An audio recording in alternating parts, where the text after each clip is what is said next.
ইরানের মিসাইল হামলার আশঙ্কার সাথে সাথে বাজানো হচ্ছে সাইরেন। আর সেই সাইরেনের শব্দে আতঙ্কিত হয়ে নিরাপদ আশ্রয়ের খোঁজে আন্ডারগ্রাউন্ড পার্কিং লটে ছুটে যাচ্ছেন ইসরায়েলের হাইফা শহরের বাসিন্দারা। ইরান ইসরায়েলে চলমান সংঘাতের মধ্যে নিজেদেরকে সুরক্ষিত রাখতেই এই বিকল্প ব্যবস্থা বেছে নিয়েছেন তারা। গত 1 মার্চের একটি ভিডিও ফুটেজে দেখা যায় সাধারণ মানুষ তড়িঘড়ি করে পার্কিংয়ে নেমে আসছেন। আতঙ্কের মধ্যেও সেখানে এক ভিন্ন পরিবেশ তৈরি হয়েছে। সেখানে অনেকেই সাময়িকভাবে থাকার জন্য তাঁবু খাটিয়েছেন, আবার কাউকে একসাথে বসে গল্প করতে কিংবা নিজেদের মাঝে খাবার ভাগাভাগি করে খেতে দেখা যায়। আশ্রয় কেন্দ্রে থাকা ২৬ বছর বয়সী হাইফার বাসিন্দা লিলিট কারাপেতিয়ান জানান, আপাতত তিনি মাটির নিচে থাকারই সিদ্ধান্ত নিয়েছেন।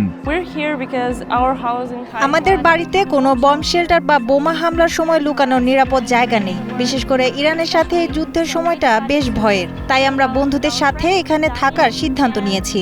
সকালে ঘুম থেকে উঠে সাইরেনের শব্দ শোনার পর যখন মনে হয় যে বাঁচার জন্য আপনাকে আর কোথাও ছুটে যেতে হবে না, কারণ আপনি আগে থেকে নিরাপদ আশ্রয়ে আছেন, সেই স্বস্তির অনুভূতিটা আসলে বলে বোঝানো যাবে না।